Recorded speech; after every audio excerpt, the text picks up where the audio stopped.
Hi folks, it's Scott here from SM Media. I'm here to report on the post-match reaction after Celtic's 2-2 draw at home to Atletico Madrid in the Champions League. Very enjoyable game as well. If you're a neutral, I'd imagine you've enjoyed that. But one of those games again for Celtic in the Champions League at home where you'll be wondering if luck had went their way, would there have been a better outcome? First of all, we have to say Atletico are a top team. We saw that in the second half.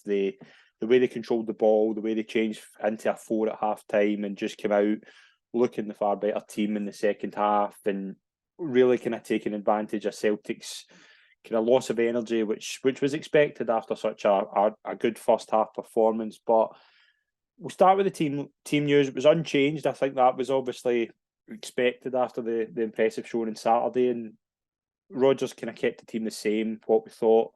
Dream start after 4 minutes. Celtic got off to a flyer. Brilliant bit of play between Kyogo and Matt O'Reilly. I said on Twitter after 4 minutes that was a 1-2 punch. That is what it felt like. It was just two players who just knew where each other would be. Marvellous pass from O'Reilly to find Kyogo, who makes a brilliant first touch and then finishes it really well, actually, because it's not an easy finish. He's finishing it with his left foot. Oblak's coming out. He kind of it doesn't get much finesse on it, but he's able to curl it in a way that it just puts it past Oblak.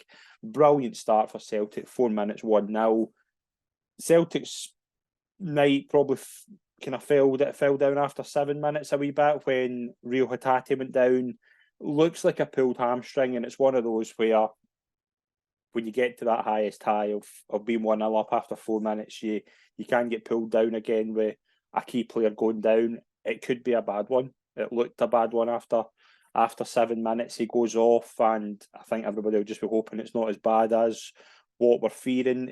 Paulo Bernardo came on after 7 minutes, a youngster from Benfica, and I thought he did really well, to be honest. You could see after maybe 60 minutes his energy had kind of gone, and I thought it maybe would have seen him go off later on, maybe to bring in kind of somebody like maybe like an Awata just to kind of calm the game down a bit when the midfield was kind of being dominated a bit by Atletico. But Bernardo, I think he can hold his head high. I thought he did well in a massive occasion like that, and he comes in and does well.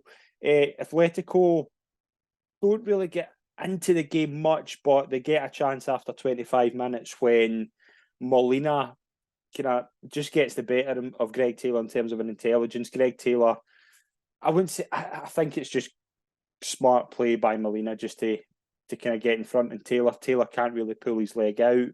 It is a penalty. Griezmann steps up, saved by Joe Hart onto the post, but obviously Griezmann scores off the rebound. It's 1-1. And you would have thought maybe Atletico would kind of pounce on that. But again, we talk about character and how they're so important in these big games. Brilliant piece of play again of the left-hand side by Maeda, who I thought, again, we'll touch on in a minute. I thought he was magnificent tonight in terms of just his work rate again. But he switches to the left-hand side, plays a brilliant pass in.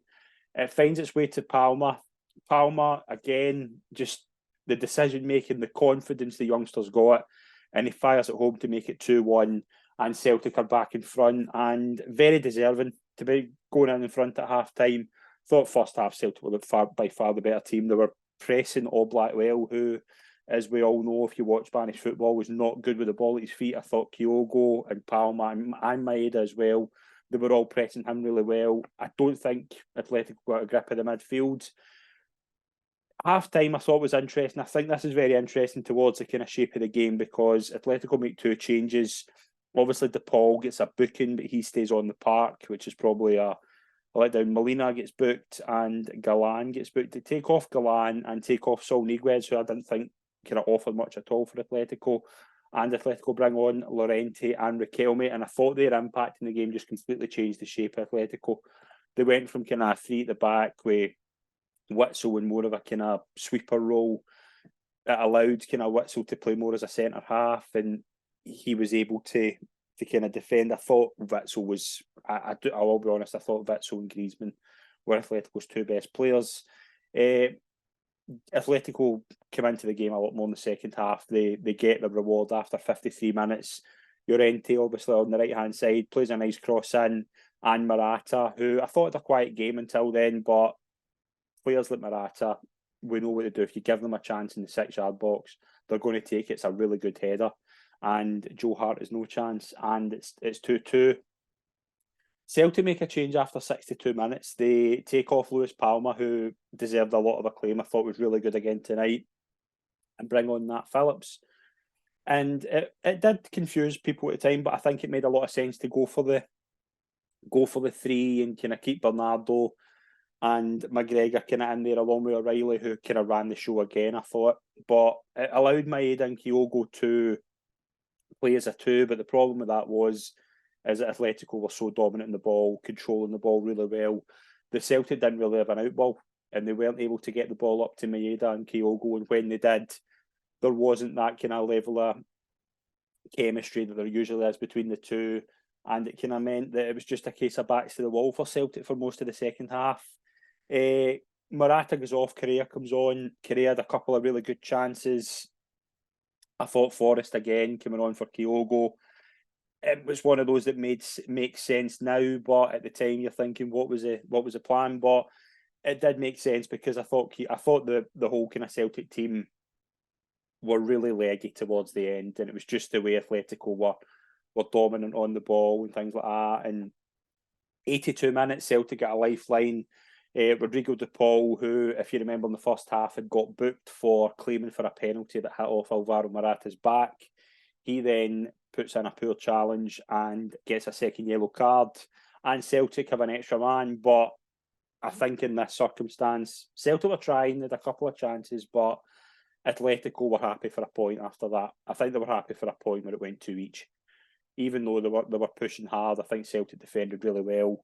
And it was just one of those games, I think, similar to Lazio, where on another day you'd be wondering, would luck be on your side? I think it's a good point in terms of the way Atletico come out in the second half. But first half performance, I think, deserved a victory. But it's one of those games when you're playing a top-level opposition like that and they have chances to punish you, they will. And it's not like Celtic defended badly, but just the two chances Atletico Madrid get, they score. Obviously, Griezmann with the penalty, they get the luck there in Morata's goal. But take nothing away from a really good Celtic performance. I thought probably O'Reilly, I thought Maeda, just a word on dies in Maeda, and we know what he can do. We know he's the hardest working player on that Celtic side, but he can also be the most infuriating. We saw that again tonight in spades. And I think Celtic will be relative, despite obviously being up twice, I think a point was probably the kind of fair result for both sides.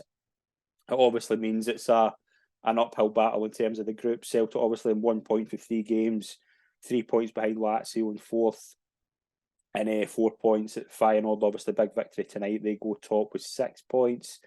It's going to be a real struggle. Obviously, Celtic will. I think Atletico away is a massive ask, but Feyenoord and Lazio, they're not overly hard game. Like Feyenoord at home, I think will be massive because Feyenoord will be looking to they'll be going into that game looking to qualify, whereas Celtic will be looking to gain something on Lazio. If Celtic can hope that Feyenoord beat Lazio and they can get something in Madrid, then that Feyenoord game could be absolutely massive if Madrid can help them out again. It could just mean it goes down to that last game at the Stadio Olimpico, and it could be huge. But Celtic aren't out of this group yet. They are. I think qualification for the last 16 is very, very difficult now, but Europa League is still a possibility, but they do need a lot to fall in their favour. But I think the Celtic fans will tonight be a bit kind of downbeat that they didn't get the win, despite being up twice, but I think they can hold their heads up high. It was a really good performance and something that hopefully kind of carries them on for the next 3 games in the group. That'll do me for this post-match. We'll be back on Saturday with a post-match immediate after the Hibs game. And if you want more reaction to tonight's game, then follow the Celtic Report on social media. You'll see the player ratings coming out in the morning. A couple of good pieces coming out as well over the course of the next few days. So stay tuned for that and enjoy the rest of the night, folks. We'll see you soon. Cheers.